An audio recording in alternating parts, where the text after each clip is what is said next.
Bueno, la semana pasada terminamos una serie muy preciosa que era de la segunda carta de el apóstol Pedro, ¿cierto? Que escribe esta segunda carta del apóstol Pedro. Está en la playlist por si alguien la quiere ver completa. Y hoy día quiero que podamos comenzar otra serie que no va a ser directamente de un libro de la Biblia, sino que va a ser de un tema, va a ser algo temático. Y el tema de esta serie tiene por nombre Conociendo a Dios. Este es el nombre de esta serie, Conociendo a Dios. ¿Por qué? Porque me he dado cuenta y en la medida que hemos avanzado, y Dios también ha puesto este sentir en mi corazón, que muchas veces nosotros hay cosas que no logramos capturar bien, entender de mejor manera, más que nada porque no conocemos a nuestro Dios. Por ejemplo, nuestro Dios tiene distintos atributos. Atributos son sus virtudes, su forma de ser, los cuales están revelados en la palabra. Atributos que son de su personalidad y atributos que son morales. Por ejemplo, atributos de él mismo, de su esencia, que son, por ejemplo, nosotros decimos que Dios es eterno, ¿cierto? No tiene principio, no tiene fin. Siempre ha estado, siempre estará. O sea, Él es eterno. ¿Cómo sabemos que nuestro Dios es eterno? Porque está en la palabra, porque Él se ha revelado a nosotros a través de su palabra. ¿Cómo sabemos que nuestro Dios es omnisciente? O sea, significa que todo lo sabe, porque está en su palabra. ¿Cómo sabemos que es omnipresente? Porque significa que está en todas partes, porque está en su palabra. Todos esos son atributos de su esencia, de su personalidad. Pero también existen atributos morales de él, que le llamamos nosotros así teológicamente, que son la santidad de Dios, que otro atributo que es la fidelidad de Dios, la bondad de Dios, la justicia de Dios, el amor de Dios, la misericordia de Dios, la ira de Dios. ¿Cómo sabemos que Dios es justo, que Dios es santo, que Dios es misericordioso, que es tardo para la ira, que el Señor es bondadoso, que el Señor es amor? Porque está en su palabra. Pero a veces nosotros no nos damos cuenta y hay personas que tienden a elevar mucho más un atributo de nuestro Dios y cree que el otro no existe. Por ejemplo, hay gente que dice, no, Dios es amor. Y claro, Dios es amor. De hecho, el apóstol Juan dice que Dios es amor y que si alguien no tiene amor, no ha conocido a Dios. ¿Ya? Y incluso cuando él, en la gran cita bíblica que muchas veces citamos cuando alguien está evangelizando, Juan 3:16 dice, de tal manera amó Dios al mundo, ¿cierto? Porque Dios, nuestro Dios es amor. Entonces, cuando alguien eleva mucho el amor, lo que sucede es que termina siendo casi como un Dios que no juzga, que no castiga el pecado y que por lo tanto no hace un juicio, ¿ya? Que el Señor tolera todo, porque nosotros a veces los atributos los entendemos de acuerdo a la humanidad. Y nosotros humanamente hay gente que por más que la palabra dice que el padre que no corrige a su hijo aborrece, confundimos el amor con no decir nada, con no corregir.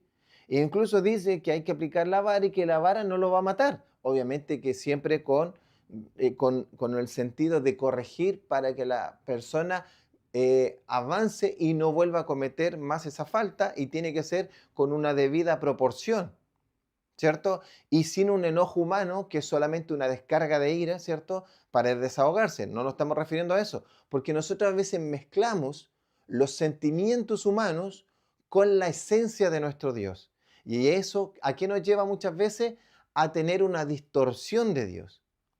Entonces la gente piensa que puede pecar y caer en libertinaje y el Señor le va a tolerar todo porque es alguien que tolera todo, porque estamos en la gracia, jajaja, jajaja, podemos hacer lo que queramos.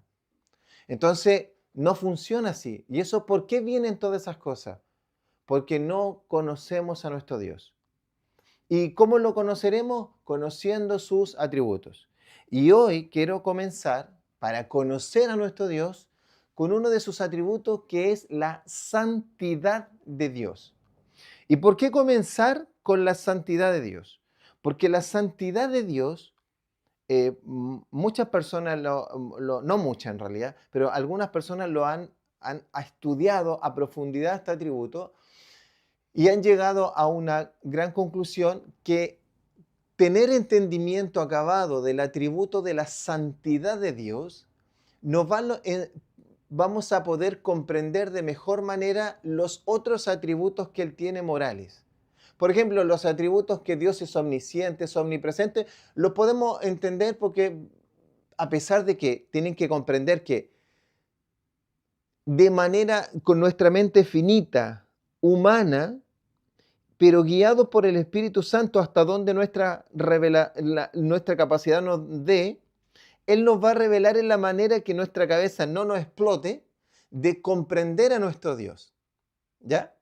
Entonces, nuestro Dios, lo primero que vamos a aprender es que nuestro Dios es santo, porque al conocer la santidad de Dios entenderemos mejor la justicia de Dios, el amor de Dios, la misericordia de Dios, la ira de Dios y la fidelidad de Dios, y todo eso y el plan de redención se entenderá mucho mejor a la luz de la santidad de Dios partiendo como primordial, como principio.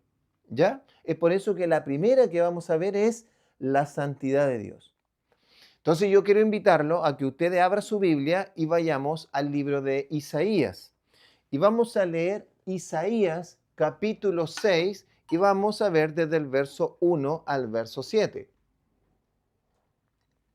Entonces vamos a leer Isaías capítulo 6, verso 1 y dice así: En el año que murió el rey Usías, vi yo al Señor sentado sobre un trono alto y sublime, y sus faldas llenaban el templo. Por encima de él había serafines. Cada uno tenía 6 alas. Con 2 cubrían sus rostros, con 2 sus pies, y con 2 volaban. Y al, el uno al otro daba voces diciendo: Santo, Santo, Santo, Jehová de los ejércitos, toda la tierra está llena de su gloria. Pararemos ahí. Perdón, vamos a leer hasta el 4. Y los quiciales de las puertas se estremecieron con la voz del que clamaba, y la casa se llenó de humo. Aquí el profeta Isaías está teniendo una visión del trono de Dios. ¿Ya? Aquí está mostrando, dice, en el año en que murió el rey Usías es uno de los reyes de Judá, ¿ya? Que gobernó durante 56 años. Y cuando el rey murió, esto es alrededor del año 740 antes de nuestro Señor Jesucristo. O sea, estamos hablando en esa época. Y Isaías está teniendo una visión en esta fecha, en la fecha en que murió el rey Usías, dice: vi yo al Señor. En esta palabra quiere decir al Adonai, que era el nombre más alto que le podían decir al Señor con palabras. Porque la manera en que Dios se le reveló a Moisés y le revela su nombre, las siglas son YHWH, que eso quiere decir que cada vez que veas en la Reina Valera 1960, como más adelante está, que dice Jehová, quiere decir YHWH, o sea, yo soy el que soy, el nombre que los judíos, el pueblo de Israel, no pronunciaban porque era un nombre santísimo por reverencia, por temor de Dios. Entonces ellos tenían nombres como Elohim, y uno de los más altos que les daban a Dios era Adonai. Y aquí dice: yo vi al Adonai, yo vi al Señor sentado en un trono alto y sublime, y sus faldas llenaban el templo. ¿Qué está teniendo la visión del trono de Dios? Y está sentado el Adonai. Cuando nosotros después vemos en el Antiguo Testamento, el que realmente está viendo aquí Isaías es a nuestro Señor Jesucristo, al Señor, porque más abajo dice Jehová, entonces está viendo al Adonai, al Señor, como diciendo, siéntate a mi diestra cuando le dice el Señor. Entonces dice que estaba en un trono alto y sublime y sus faldas llenaban todo el templo. O sea, está mostrando la majestuosidad, lo grande, lo sublime, lo excelso, lo poderoso, lo tremendamente glorioso y grande y poderoso que es el trono de Dios. El trono de Dios, donde está Él ahí, Dios. Y dice, por encima de Él había serafines, estos seres celestiales que ministran de día y en todo tiempo al Señor. En todo tiempo están ministrando y adorando delante del trono de Dios. Y dice, cada uno tenía 6 alas, con 2 cubrían sus rostros y con 2 cubrían sus pies y con 2 volaban. Esta parte es muy interesante porque nosotros estamos viendo que es un ser creado por Dios para adorar, que están los ángeles, los arcángeles, los querubines y los serafines. Los serafines están adorando constantemente en el trono de Dios. Son los que están más cercanos a Dios. Están ahí directamente donde está la gloria de Dios, en el trono de Dios. Si nosotros nos damos cuenta, nuestro Dios creador, cuando crea una criatura, no es que crea para que le sobran partes. Porque alguien diría, si puede volar con 2, ¿por qué tiene 6 alas? Cuando Dios crea las palomas, ¿cierto? Y las aves, los crea con plumas y con 2 alas, porque es lo necesario que tiene para cumplir el propósito de Dios y vivir en el medio que el Señor le dio. Asimismo sucede con los peces en el mar que tienen branquias y que tienen aletas. No les sobra nada, no les sobra, a ningún pez le sobra nada. Todo lo que tiene está diseñado de una manera perfecta de que a nadie le sobra nada. Nosotros los seres humanos, que hay hechos a imagen y semejanza de Dios, no nos sobra nada.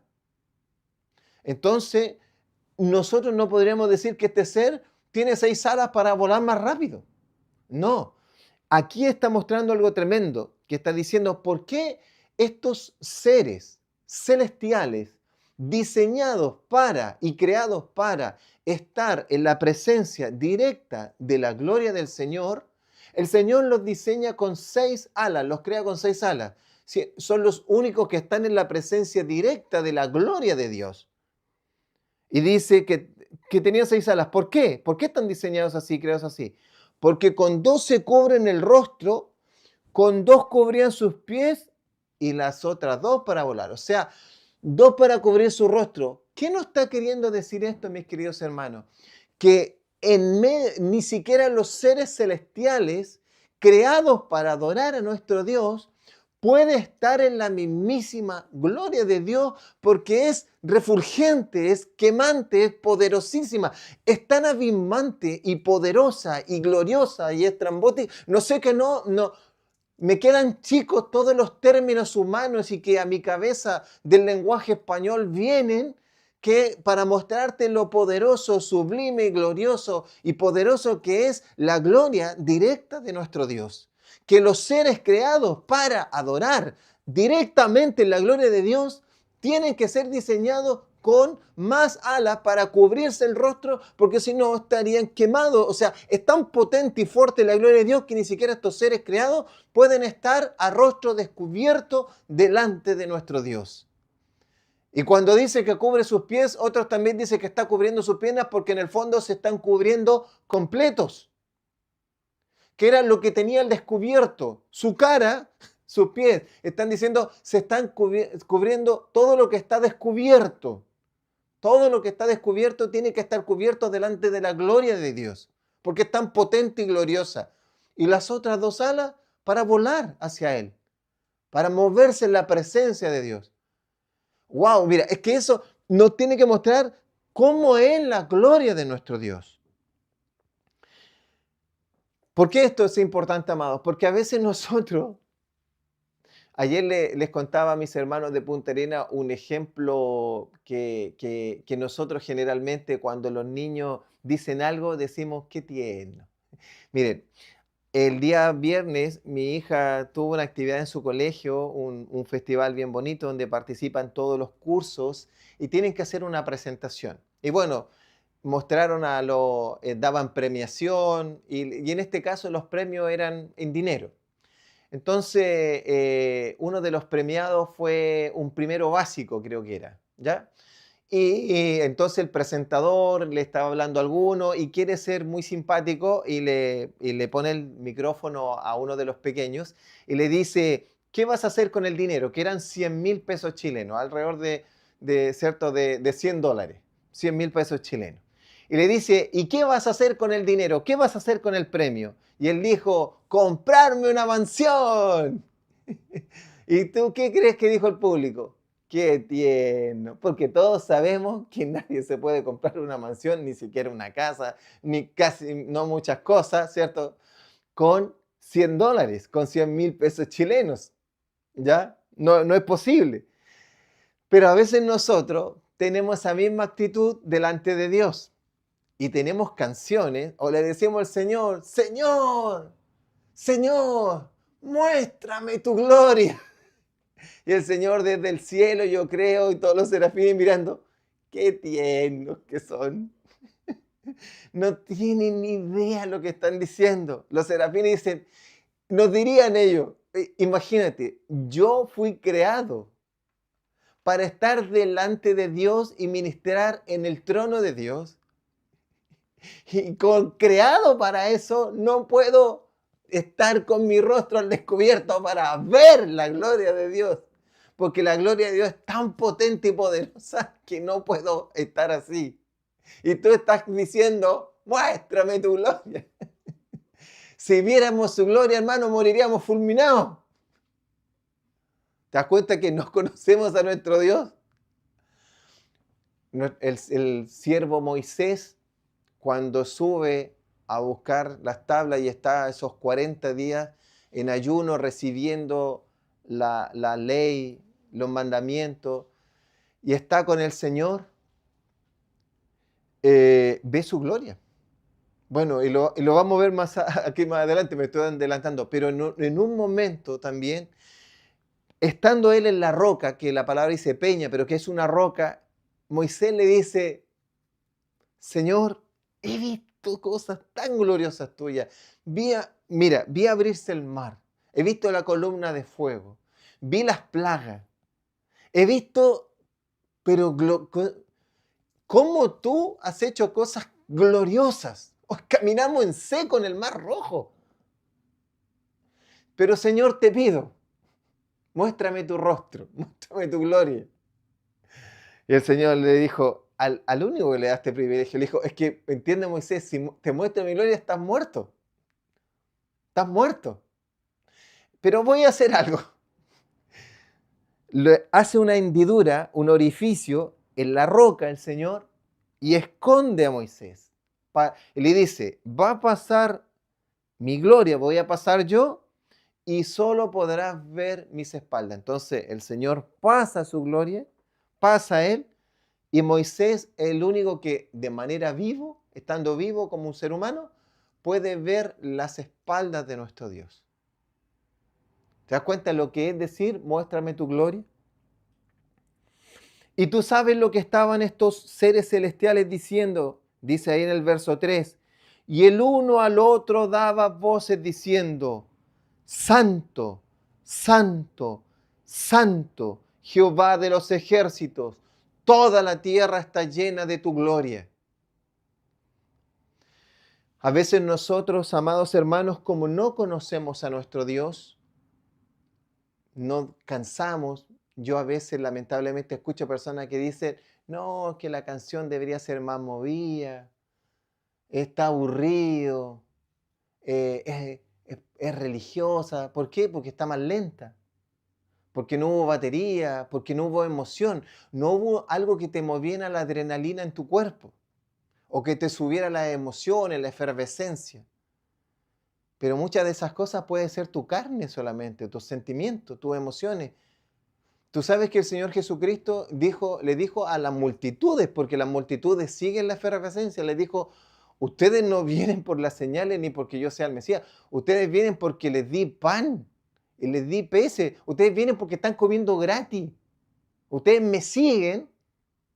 No porque yo soy el Mesías, no porque vengan a comer de mí, que soy el pan del cielo. Ustedes vienen a comer el pan que perece. Y hay gente que va a buscar a la iglesia el pan que perece, la efervescencia, la emoción. Oh, salí contento. No, triste. No, estuvo fome. No, desafinó el de allá. No, la guitarra sonó feo. Estos ángeles, estos seres celestiales, perdón, dicen solo una sola cosa. Dicen, Santo, Santo, Santo, Jehová de los ejércitos. Y después, ¿qué crees tú? ¿Cambian la canción? No, vuelven a decir, Santo, Santo, Santo es Dios. Después otra vez, Santo, Santo, Santo es Dios. En Apocalipsis se muestra lo mismo, que los seres celestiales están diciendo una y otra vez delante de nuestro Señor Jesucristo, el Cordero inmolado, y de la presencia de Dios están diciendo, Santo, Santo, Santo es el Señor. Una y otra vez, por la eternidad, por la eternidad. Y nosotros decimos, no, la canción tuvo fome. Y yo te preguntaría, ¿pero adoraba a Dios? Sí. ¿Exaltaba a Dios? Sí. ¿Era bíblica? Sí. ¿Cuál es el problema? ¿Tú sabes cuánto tiempo tienen los salmos? Los salmos tienen 1000 años. O sea, me vas a decir que si yo me pongo a cantar salmos, estoy fuera de onda, no sé cómo decir, como obsoleto, ¿cierto? Porque estoy cantando canciones de hace 1000 años.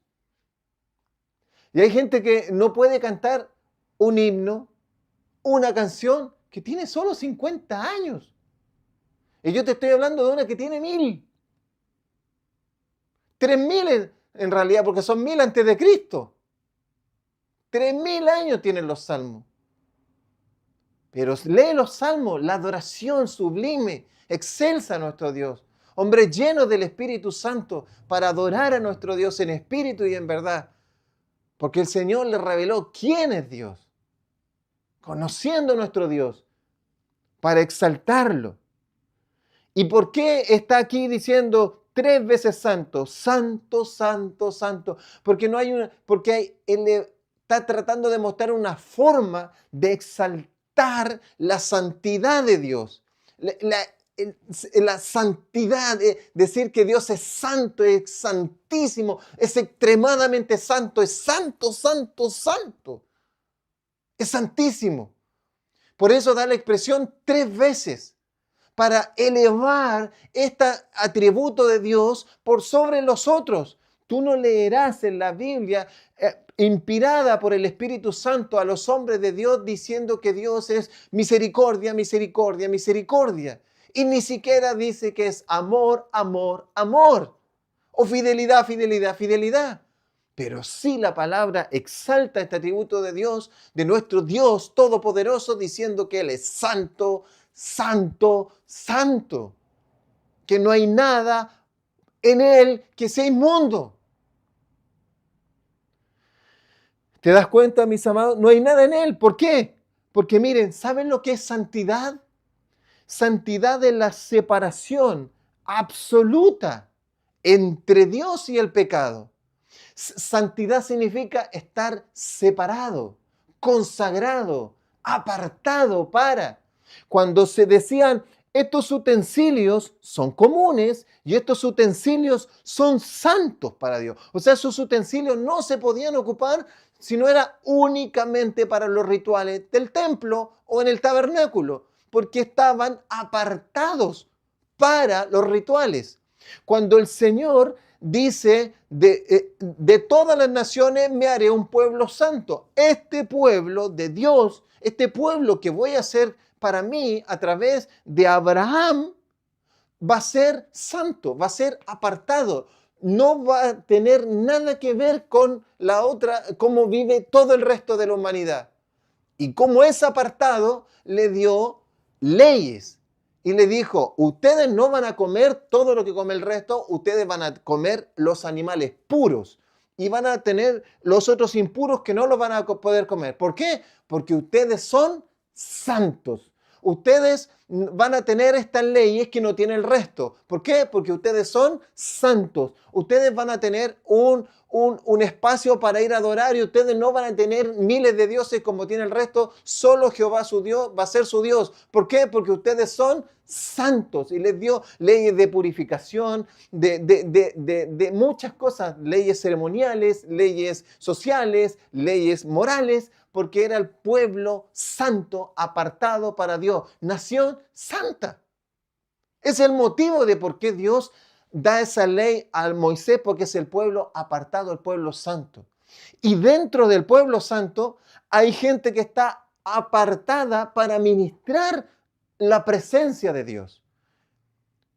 Estaban los levitas, que tenían distintos tipos de trabajos dentro del templo o del tabernáculo, porque eran apartados. Los levitas dentro de las 12 tribus estaban apartados. Por eso que ellos no tuvieron repartición de tierras y todos tenían que traer, todos ellos los diezmos, ¿cierto? Vivían de los diezmos y de las ofrendas, porque eran una nación que no tenía tierra, no podía producir ganado, no podía producir porque estaban apartados para Dios. Y dentro de los levitas había una descendencia que era la descendencia de Aarón, donde estaban los sacerdotes y los sacerdotes apartados para Dios. Eran los únicos que tenían acceso al templo o al tabernáculo. Miren, el diseño del templo y del tabernáculo es que tiene un cerco exterior. Y dentro del cerco exterior hay la edificación, y ahí está el templo o el tabernáculo, que es la tienda. En el patio solo podía ingresar el pueblo de Dios, solo el pueblo de Dios, para traer sus ofrendas. Todo el pueblo de Dios podía traer sus ofrendas delante de Dios, ya sea las ofrendas de purificación o las ofrendas que tenía que traer una vez al año por la expiación. Pero tenía que traer sus ofrendas ahí, delante de Dios. Pero ¿hasta dónde llegaban? Hasta el patio, llamado el atrio. Y ahí presentar sus ofrendas. ¿Quién eran los únicos apartados para poder entrar a ministrar a Dios? Eran los sacerdotes, que estaban dentro del templo, pero en un lugar que se llamaba el lugar santo. Mira el nombre, santo, un lugar apartado. Ese lugar no puede entrar cualquier persona, solo entran los sacerdotes. Solo entran los sacerdotes a ministrar día y noche delante de Dios. Pero dentro de ese espacio, a pesar de que ese lugar era santo, había un lugar santísimo. Santísimo. No solo era santo, era santísimo. O sea, ese lugar era santo, santo, santo. Santísimo.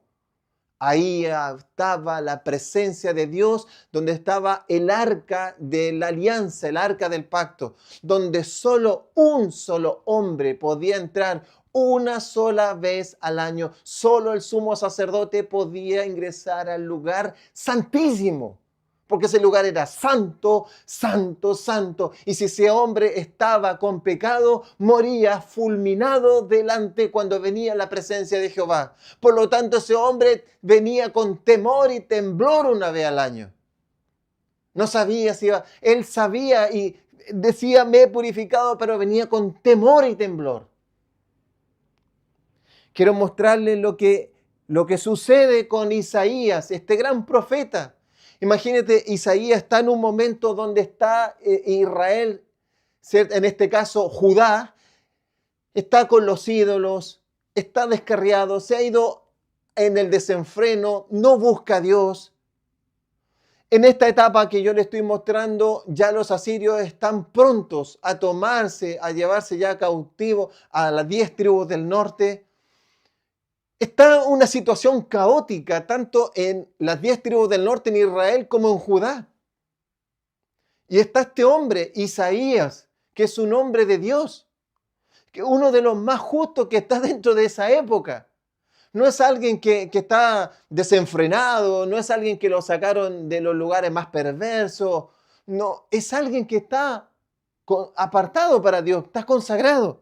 Pero mira cuál es su respuesta a esta visión cuando ve la gloria y el trono de Dios. ¿Qué diríamos nosotros cuando decimos haber visto el trono de Dios, la gloria de Dios?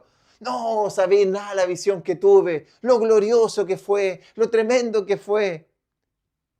Y muchas veces no nos pasa nada. Miren lo que le pasa a este profeta de Dios, llamado por Dios. Dice en el verso 5, ¿qué es lo que sucede después de ver el trono de Dios y los serafines ministrando al Señor? Entonces dije, ¡ay de mí, que soy muerto! ¡Ay de mí! ¿Qué está diciendo? ¡Maldito soy!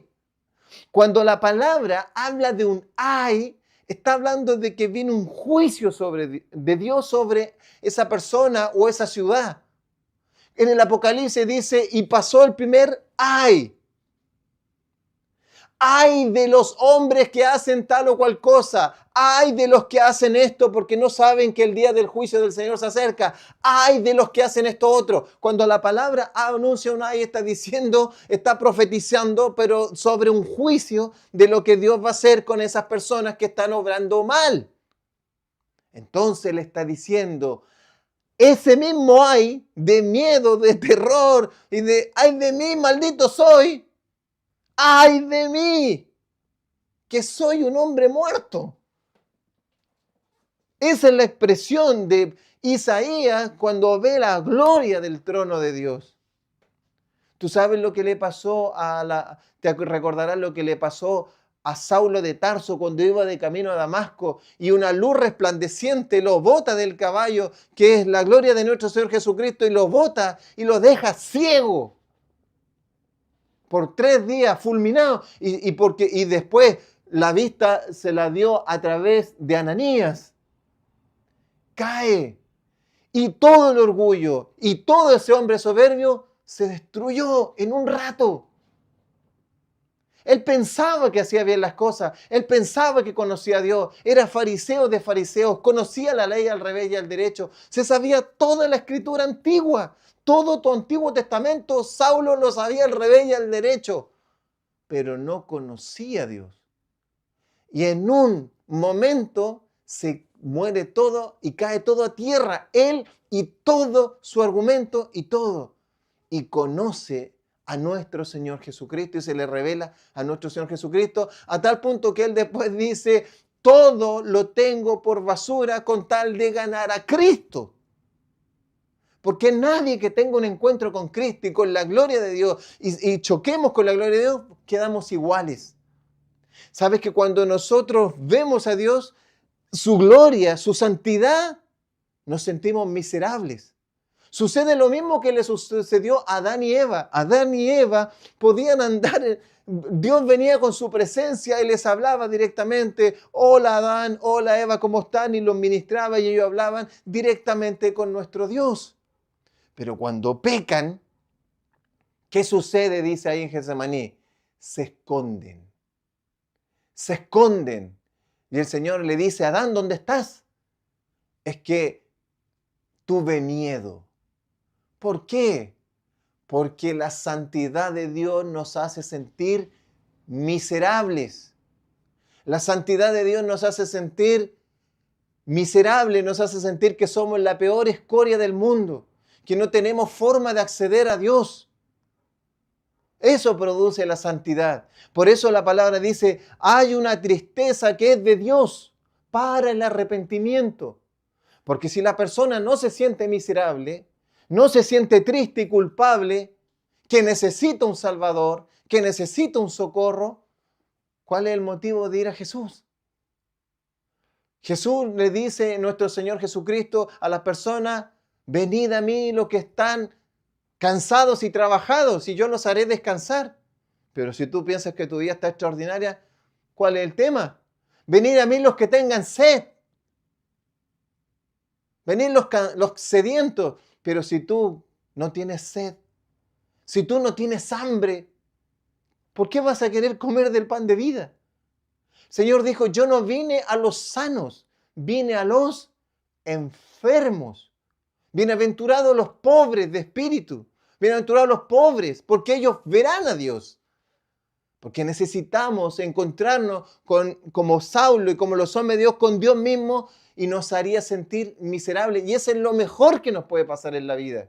Que nos haga sentir inmundos, miserables y por una vez nos veamos tal cual somos. Y tenemos dos opciones.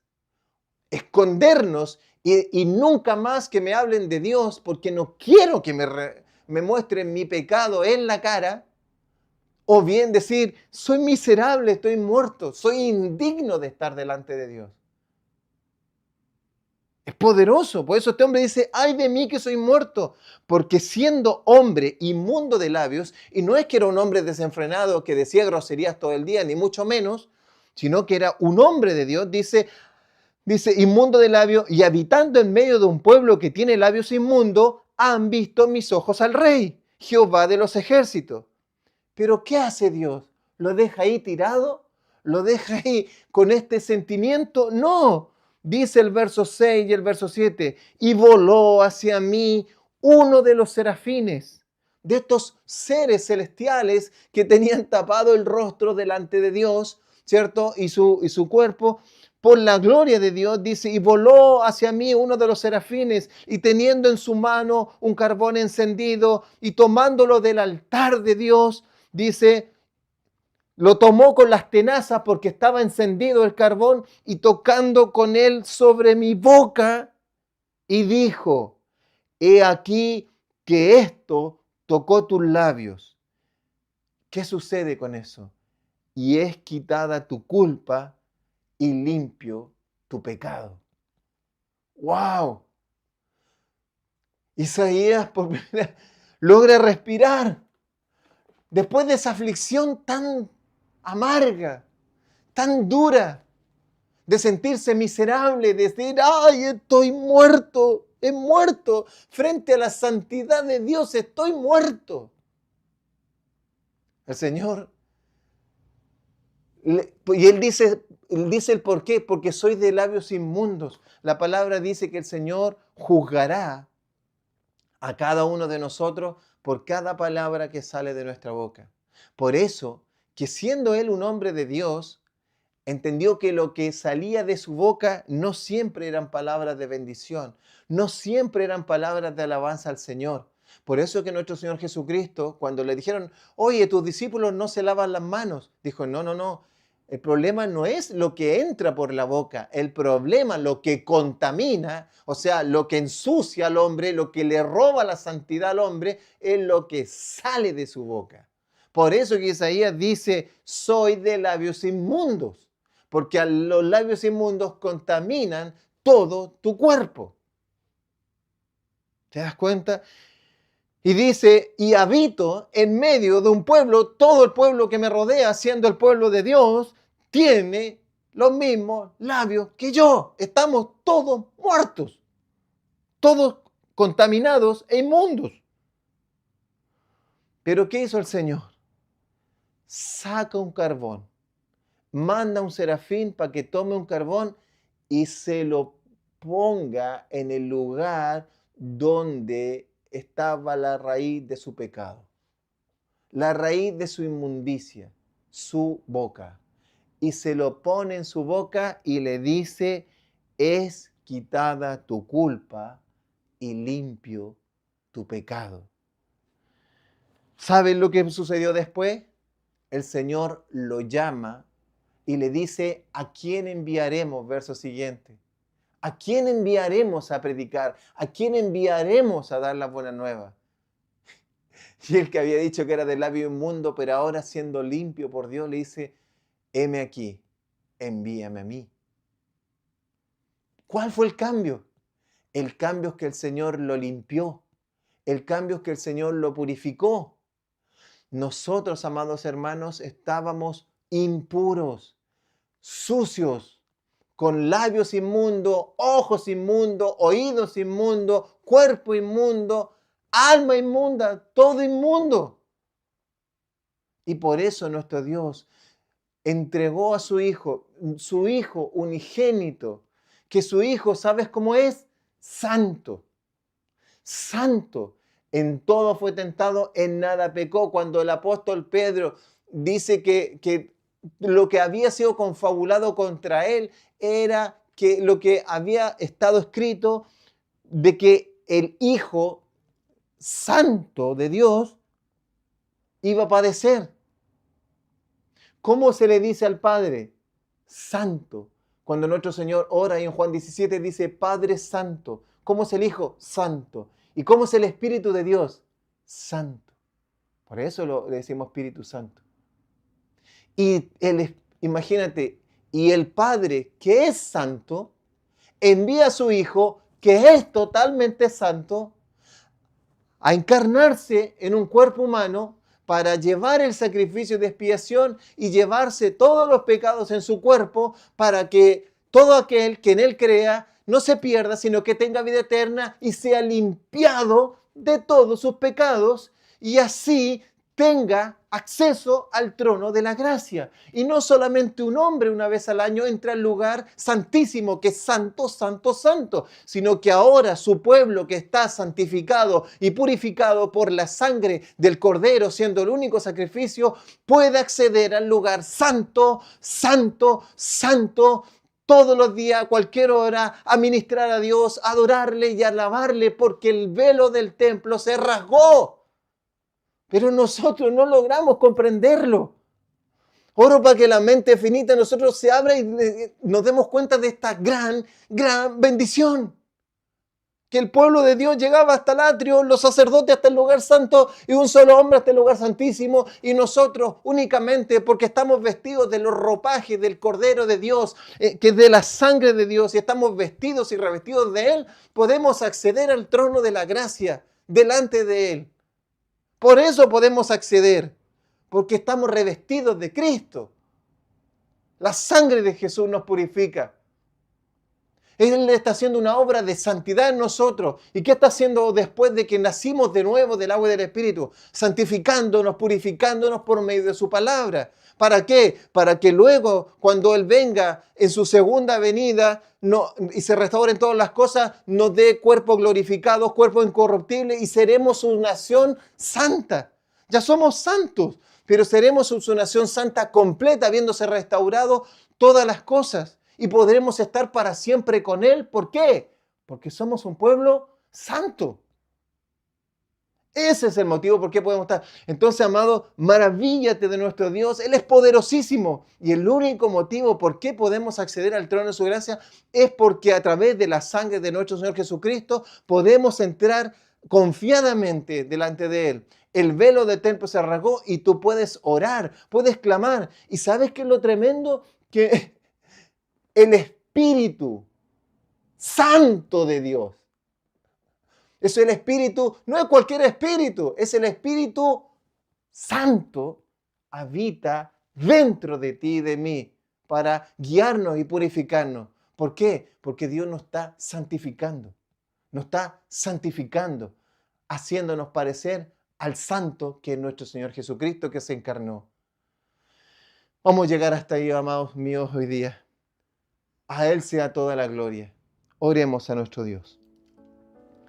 Amado Dios, Señor, tú eres santo, santo, santo, alto, sublime, excelentísimo. Tu Hijo santo, mi Señor Jesucristo, y tu Espíritu que habita en medio de nosotros, santo. Señor, haciéndonos a nosotros un pueblo santo para habitar una eternidad contigo, porque en ti no habita el pecado, porque tú no tienes nada que ver con el pecado. Mi Señor Jesucristo, que es santo, en todo fue tentado, en nada pecó. Oh Señor, gracias. Oro para que nos abras el entendimiento y conozcamos más a nuestro Señor, que nuestro Dios es santo, santo, santo, y su pueblo santo. ¿Por qué? Porque estamos siendo hechos a imagen y semejanza y pareciéndonos a nuestro Dios, porque en Él se han restaurado y se terminará restaurando todas las cosas en Cristo Jesús, nuestro Señor. Amén y amén.